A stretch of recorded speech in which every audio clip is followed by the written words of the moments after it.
I love artichokes. I love the way they smell when they're raw. It's that real vegetal aroma. The way they look. I just really like everything about an artichoke. So we're going to do a classic artichoke stew, and we're going to begin by starting to sweat our vegetables. In this case, we have onions, sweet carrots, fennel bulb, shallots, and minced garlic.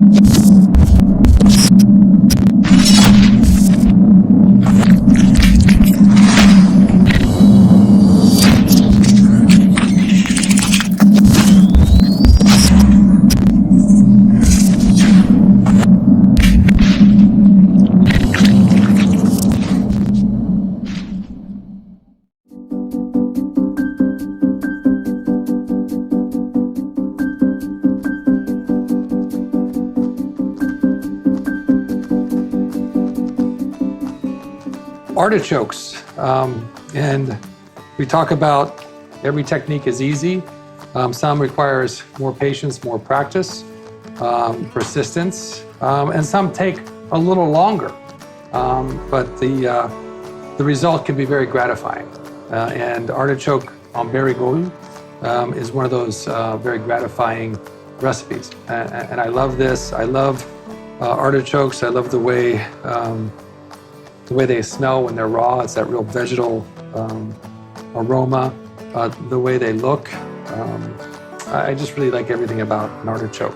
So we're going to do a classic artichoke stew, and we're going to begin by starting to sweat our vegetables. In this case, we have onions, sweet carrots, fennel bulb, shallots, and minced garlic.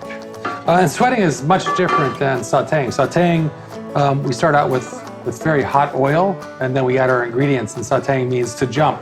So as soon as you add those vegetables in a saute pan or in a rondeau for sauteing, they're actually moving. In this case, sweating is much different. It's a lower heat, begin at a lower heat. You're actually just letting those vegetables sweat, and so their juices, their flavors start to come out. We're going to do, what we have here is a second press olive oil, and I want to make sure that we understand how important it is to use the right oils when we're cooking. A lot of people think that they should be cooking with extra virgin olive oil, and that's just not the case. In Italy, the only oil that they had available to them for centuries was oil that came out of their olives. Their extra virgin oil was always saved for a finishing oil. Whether it's finishing a dish, dressing a salad, they wanted the fragrancy of that oil as well as the flavor of that oil. What they would cook with would be their second press oil. And in this case, this olive oil is a second press oil.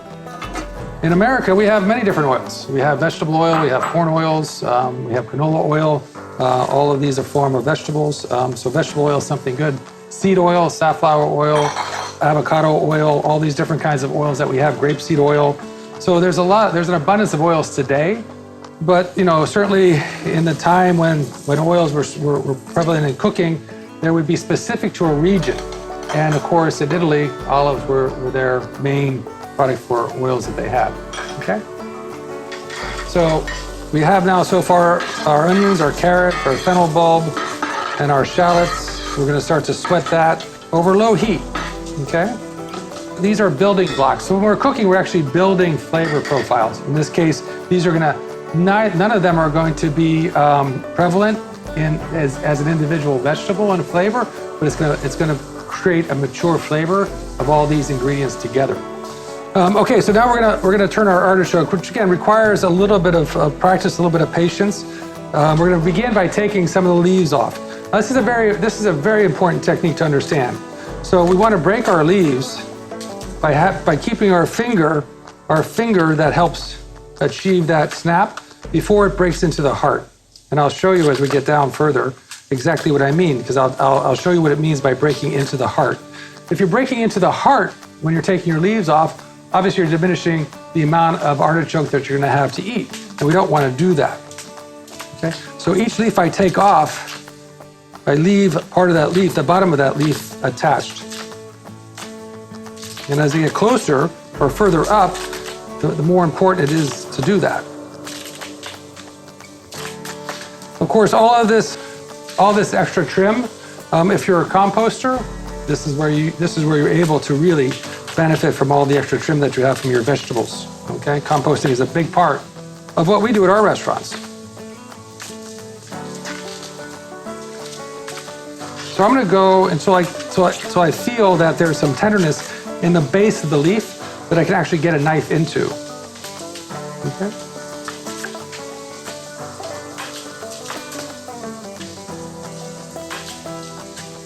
All right.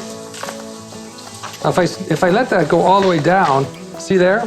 Right there is where I've broken into the actual heart and into the flesh of the artichoke, and I don't want to do that. And that's why it's important to snap it like that and pull it off. This is this or that.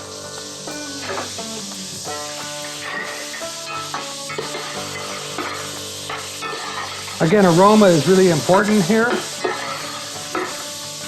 These raw vegetables cooking now. Okay, I'm just gonna give my knife a little honing. Okay, this is a steel. It hones the blade. It maintains the sharpness of the blade. It doesn't sharpen a knife. If you want to sharpen a knife, then you have to take it to a stone and sharpen a knife. This is just for honing. So if your knife is not sharp, this is not going to help. Okay. So I'm going to insert my knife right there, and you see how tender that is now.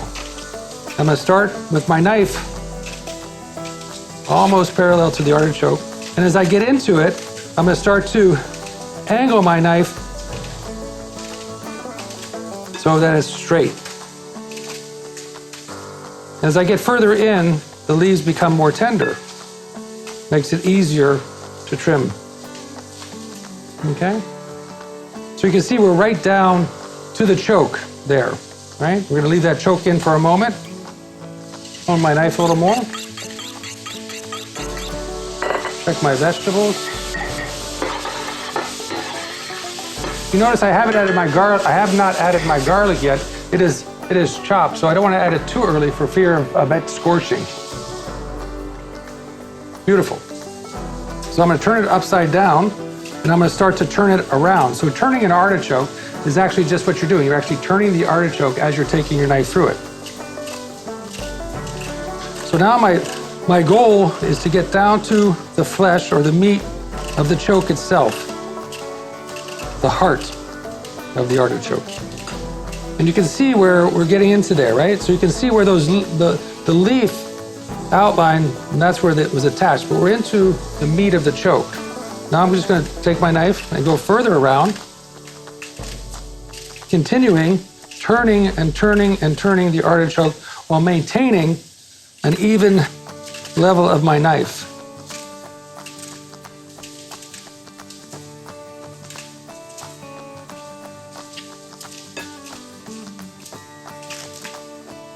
Okay, bringing the stem off. Now this takes a little time. It certainly takes a little bit of practice. If you make a mistake, that's okay. You can never really hurt it.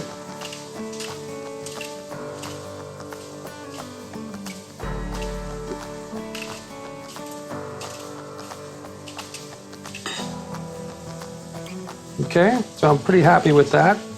Just give it a little bit of shape.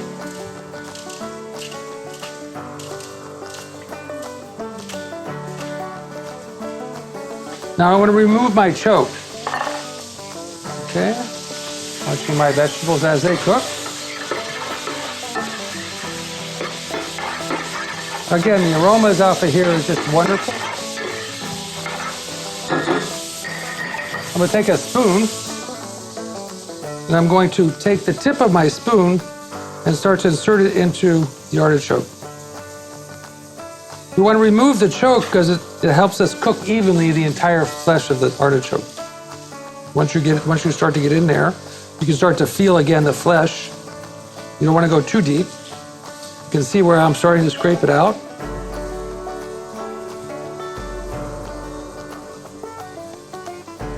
Okay. Just be patient with it, it'll come.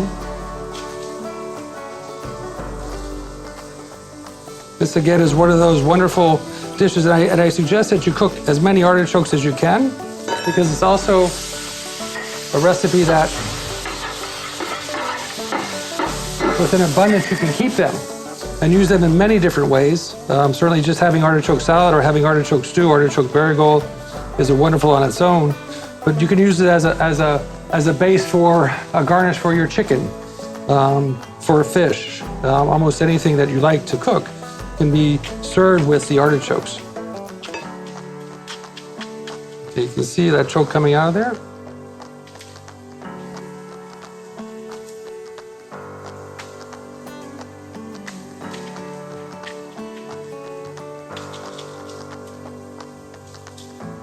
Okay. So once all that is done, you're down to the flesh, to the meat of your artichoke. You want to see it starts to oxidize. So one way to prevent oxidation is to get some acid. In this case, lemon juice. We're going to rub lemon juice all through that.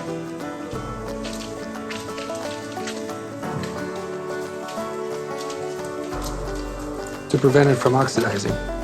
And there we go. Our turned artichokes right there. So we got it right here in acidulated water. So the water that we're storing our artichokes in while we're turning them has a lot of lemon juice, a lot of acid. Okay. We're gonna go ahead and add our garlic now to our base. Okay. Again, that. And then we're gonna add our artichokes. We're gonna layer that beautifully like that. Take our artichokes, heart down.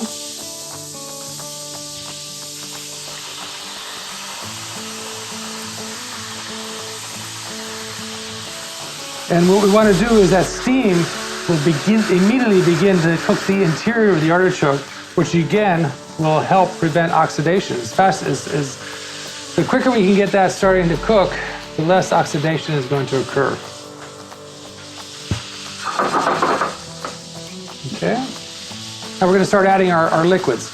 In this case, we have a Sauvignon Blanc wine, again high in acid.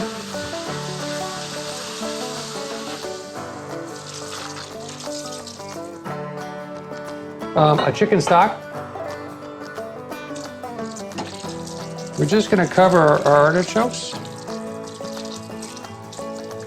And then water. So it's easy to eliminate the chicken stock if you're a vegetarian, or you just want to make a vegetarian dish, okay? Now we're going to make a bouquet garni. And the bouquet garni is basically our herbs and vegetables, spices, that are wrapped in cheesecloth.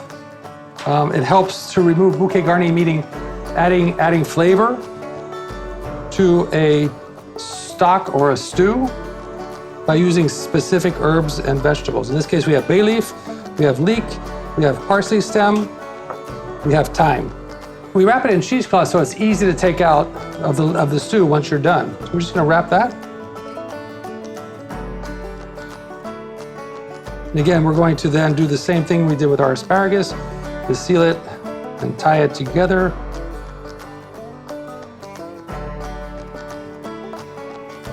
And there we have it. We'll drop that in, okay? We'll turn up the flame a little bit, begin to get it to a simmer. We're gonna cover that with one of our kitchen towels, a clean kitchen towel, lint-free, to help submerge and keep the tops of the artichokes moist. So as it's cooking, it's also steaming somewhat, but the moisture on top of the artichokes is helping cook the top of the artichoke that's sitting above the liquid, okay? We'll bring that up to a simmer, and then we'll periodically check for the doneness. And again, an artichoke should not have resistance to the tooth. So we're gonna check with our resistance with our paring knife in the same way that we've done with our carrots.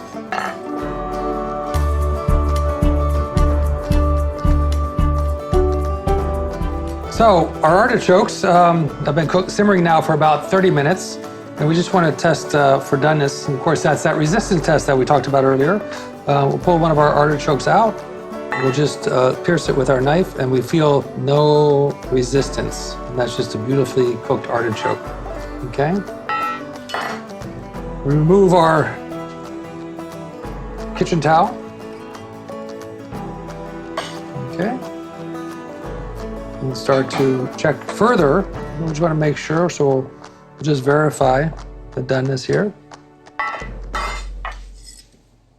Yep. Very uniform cook. We like that. Remove the rest of them.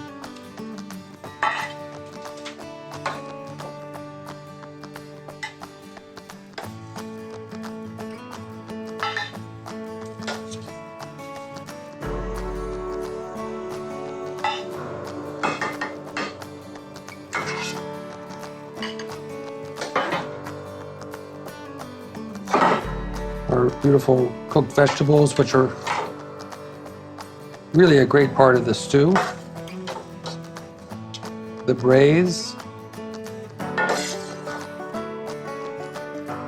The aroma coming off that is just wonderful. That wine has been cooked out, so there's no more alcohol in the wine. All the alcohol has burned off.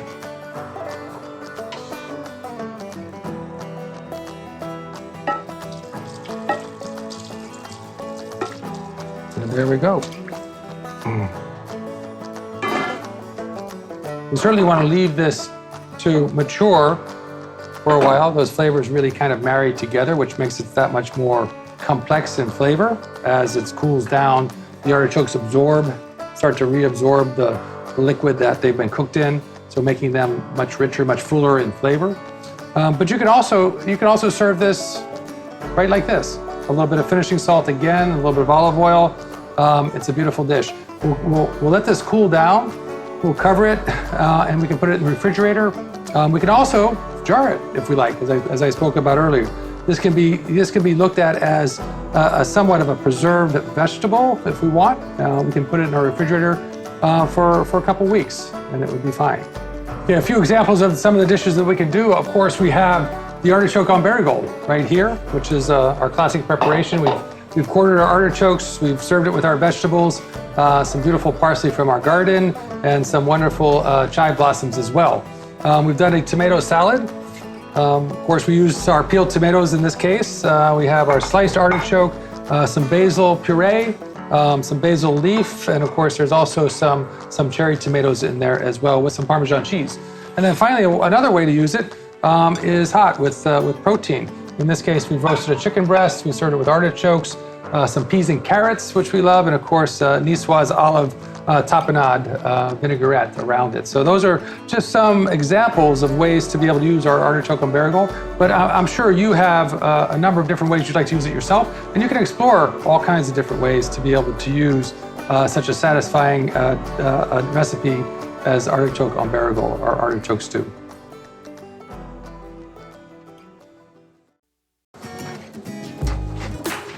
Look at that. So we can use the vinegar at any time to add seasoning to our dishes. Anything that has liquid, anything that's been done with liquid can be used. Vinegar can be used to increase or to enhance the flavor. I love using acid.